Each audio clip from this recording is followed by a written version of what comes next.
सभी को praise the Lord.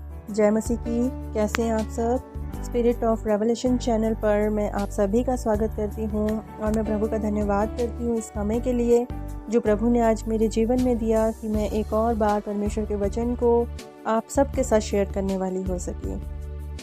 तो हम सभी जो है अपनी एक ब्लेस्ड लाइफ जीना चाहते हैं। हम सभी चाहते हैं कि हमारे जीवन में, हमारे मन में, हमारे घर परिवार में शांति हो, लेकिन हमारे जीवन में बहुत सी ऐसी बातें हो जाती है जो हमारी शांति को छीन लेती है, जिसके कारण हमारा मन जो है वो अविश्वास और निराशा से भर जाता है। ऐसे हालात हमारे जीवन में आ जाते हैं जब कोई इंसान भी हमारी सहायता नहीं कर सकता है। तो आज हम बाइबल में एक ऐसी ही स्त्री के बारे में पढ़ेंगे जो निराशा से भर चुकी थी, जिसके मन में शांति जा चुकी थी और कोई इंसान, कोई मनुष्य भी जो है उसकी सहायता नहीं कर पा रहा था। ये एक ऐसा समय था जिस समय उस स्त्री की परख जो है यीशु मसीह के द्वारा हुई। तो कभी कभी हमारे जीवन में भी ऐसा समय आता है, ऐसा निराशा वाला समय आता है जब हमारे हाथ में सिर्फ और सिर्फ असफलता ही लगती है।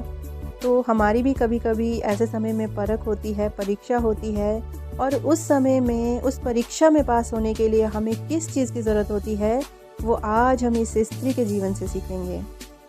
हम सभी जानते हैं कि अगर हम अपने जीवन में परमेश्वर की ओर से काम देखना चाहते हैं, परमेश्वर की ओर से चंगाई पाना चाहते हैं, छुटकारा पाना चाहते हैं, तो हमें सबसे पहले उस पर विश्वास करने की ज़रूरत होती है। और विश्वास के साथ जो है बाइबल में कर्म को भी बताया गया है। कर्म के बिना विश्वास जो है मरा हुआ बताया गया है। जब आप याकूब उसका 2 अध्याय उसकी 17वीं आयत पढ़ेंगे तो वहाँ पर लिखा है कि विश्वास यदि कर्म सहित ना हो तो अपने स्वभाव में मरा हुआ है। तो इतना तो हम समझ चुके हैं कि विश्वास के साथ साथ हमारे लिए कर्म करना भी ज़रूरी है।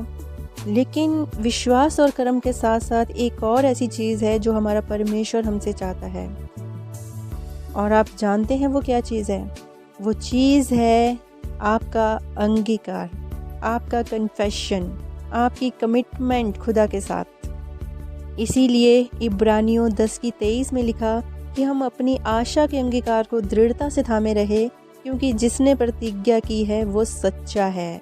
जिसने प्रतिज्ञा की है मतलब जिसने हमसे प्रॉमिस किया है, जिसने हमसे वादा किया है, वो सच्चा परमेश्वर है। गिनती 23:19 में लिखा कि ईश्वर मनुष्य नहीं कि झूठ बोले, और ना वह आदमी है कि अपनी इच्छा बदले। तो वो एक सच्चा परमेश्वर है।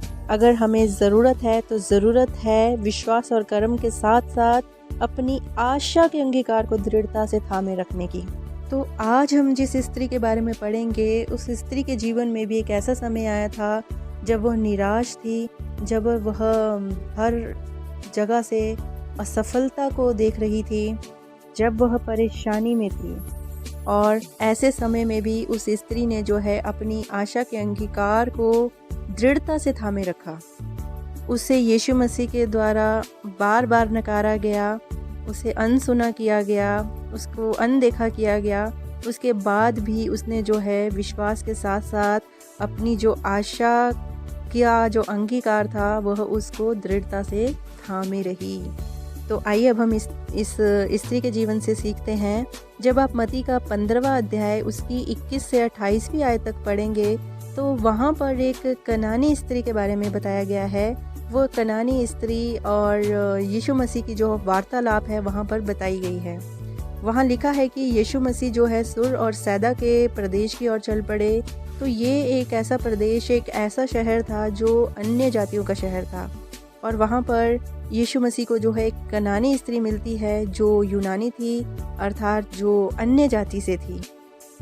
और बाइबल बताती है कि उसकी बेटी में जो है दुष्ट आत्मा थी, दुष्ट आत्मा का निवास उसकी बेटी में था।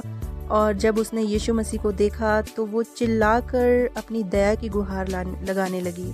उसने कहा कि हे दाऊद की संतान, मुझ पर दया कर, मेरी बेटी को दुष्ट आत्मा बहुत सता रहा है। वो जो स्त्री थी, वो कनानी स्त्री, अपनी परेशानी, अपनी चिंता जो है यीशु मसीह को बताने लगी थी। आप यहाँ पर देखिए, इसका मतलब ये है कि बेशक वो अन्य जाति की थी, पर उसने यीशु मसीह के बारे में सुना था। कहीं ना कहीं वो यीशु मसीह के बारे में जानती थी। उसे यीशु मसीह पर विश्वास था कि यीशु मसीह ही उसे उसकी परेशानी से बाहर निकाल सकते हैं। यीशु मसीह ही उसकी बेटी से दुष्ट आत्माओं को निकाल सकते हैं। यीशु मसीह ही उसके जीवन में चंगाई और छुटकारे को लेकर आ सकते हैं। इसीलिए जब उसने यीशु मसीह के बारे में सुना तो वो तुरंत यीशु मसीह के पास आई और उस कनानी स्त्री को यीशु मसीह के बारे में सुनकर जो है उन्हें देखकर एक आशा मिली, एक होप जिसको बोलते हैं, एक उम्मीद उसके मन में जागी। बेशक वो यहूदी नहीं थी, वो नॉन बिलीवर्स मतलब अन्य जाति से थी, फिर भी वो यीशु मसीह से जो है आशीष पाना चाहती थी। और जब आप आगे पढ़ेंगे तो आप उसमें देखेंगे कि उसकी 23वीं आयत में बताया गया कि पर उसने उससे कुछ उत्तर ना दिया, मतलब यीशु मसीह ने उसे कुछ भी उत्तर नहीं दिया, उसे अनसुना कर दिया। जब यीशु मसीह के चेलों ने देखा तो यीशु मसीह के चेले जो है विनती करने लगे, बोलने लगे कि ये चिल्लाती हुई का मतलब समझते हैं आप, मतलब ये स्त्री हारी हुई, बेबस थी, निराशा से भरी हुई, चिंताओं से घिरी हुई, असफलताओं से भरी पड़ी पीछे आ रही है। इसे विदा कर मतलब वो यीशु मसीह के चेले यीशु मसीह को कहना चाहते थे कि इसकी परेशानी को दूर कर, इसकी चिंताओं को दूर कर, इसकी असफलता को सफलता में बदल डाल। लेकिन बाइबल बताती है कि यीशु मसीह जी ने एक बार फिर से ये कहकर मना कर दिया कि मुझे इज़राइल की खोई हुई भेड़ों के अलावा, अर्थात भटके हुए यहूदी लोगों के अलावा और किसी के लिए नहीं भेजा गया है। तो यहाँ पर मैं आपको एक चीज़ क्लियर कर दूँ कि यीशु मसीह जो है पहले यहूदियों के लिए सुसमाचार लेकर आए थे। यीशु मसीह के जो चमत्कार, चंगाइयाँ जो भी था वो इज़राइलियों के लिए थी, यहूदियों के लिए थी, क्योंकि वो जो लोग थे वो परमेश्वर के वाचा बांधे हुए लोग थे। उनकी आशीषें जो है परमेश्वर के वाचा बंधे हुए लोगों के लिए थी। तो एक उस स्त्री का एक अन्य जाति होने के कारण कोई राइट नहीं था कि वो यीशु मसीह से के पास आकर अपने लिए अनुग्रह को मांग सके, पर फिर भी उसने जो है विश्वास के साथ अपनी आशा के अंगीकार को दृढ़ता से थामते हुए वो यीशु मसीह के पास गई और उसने झुककर विनती की, प्रार्थना की कि हे प्रभु मेरी सहायता कर। और आप देखेंगे कि एक और बार यीशु मसीह ने फिर से उसे नकार दिया और उत्तर में कहा कि ये उचित नहीं, लड़कों की रोटी लेकर कुत्तों के आगे डालना अच्छा नहीं। अब यहाँ पर बड़े ध्यान से सुनने की बात है कि यहाँ पर जो है यीशु मसीह उसका अपमान नहीं कर रहे थे। यीशु मसीह उसे परख रहे थे, उसके विश्वास को परख रहे थे, उसका यीशु मसीह उससे कन्फेशन करवाना चाहते थे, उसका वो आशा का जो मैंने आपको अंगीकार कहा उसको वो देखना चाहते थे। यीशु मसीह जो उनसे कह रहे थे उसका मतलब था कि उनकी जो आशीषें हैं, उनकी जो चंगाइयाँ हैं वो यहूदी लोगों के लिए है, ना कि अन्य जातियों के लिए। और आगे जब आप बाइबल में पढ़ेंगे तो उस कनानी स्त्री ने कहा कि सत्य है प्रभु, पर कुत्ते भी वह चूर चार खाते हैं जो उनके स्वामियों की मेज से गिरते हैं। इसका मतलब समझते आप? इसका मतलब था कि उसने इस बात को माना कि सच है प्रभु कि परमेश्वर की जो आशीषें हैं, उनकी जो चंगाइयाँ हैं, उनके जो चमत्कार हैं, वो उन लोगों के लिए, यहूदियों के द्वारा, मतलब इज़राइल देश के द्वारा बहकर जो है वो अन्य जातियों पर भी आती है, अर्थात उसका जो असर है वो अन्य जातियों पर भी होता है। तब जाकर यीशु मसीह ने कहा कि हे स्त्री, तेरा विश्वास बड़ा है, इसलिए जैसा तू चाहती है वैसा ही तेरे लिए हो। हालेलुया। अब आप खुद देखिए कि ये अन्य जाति की कनानी स्त्री ऐसे हालातों में बार बार नकारी गई, यीशु मसीह के द्वारा अनसुनी कर दी गई, लेकिन इसने अपनी आशा के अंगीकार को नहीं छोड़ा, उसे वो दृढ़ता से पकड़े रही। इसने विश्वास भी किया, यीशु मसीह के पास जाकर अपनी चंगाई, छुटकारे के लिए कर्म भी किया और अपनी आशा के अंगीकार को दृढ़ता से भी थामे रही। आप खुद देखिए इस कनानी स्त्री और परमेश्वर के चुने हुए लोगों के विश्वास के व्यवहार में कितना डिफरेंस था, कितना अंतर था। परमेश्वर के जो लोग थे, मतलब यहूदियों को जो है परमेश्वर की मेज से जीवन की रोटी दी गई थी, फिर भी उन्होंने अस्वीकार किया, रिजेक्ट किया। तभी तो यीशु मसीह ने कहा कि मैं तो इज़राइल की खोई हुई भेड़ों के लिए आया हूँ।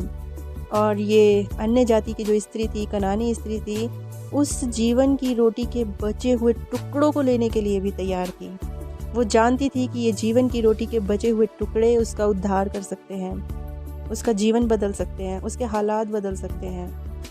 तो आज हमें भी इस कनानी स्त्री की तरह अपने जीवन के हर बुरे से बुरे हालात में जो है प्रभु पर अटूट विश्वास के साथ साथ कर्म करते हुए अपनी आशा के अंगीकार को दृढ़ता से थामे रहना है। अगर आज आप अपने आशा का अंगीकार दृढ़ता से थामे रहेंगे तो यीशु मसीह भी खुद को रोक नहीं पाएंगे, आपको आशीष देने से नहीं रोक पाएंगे।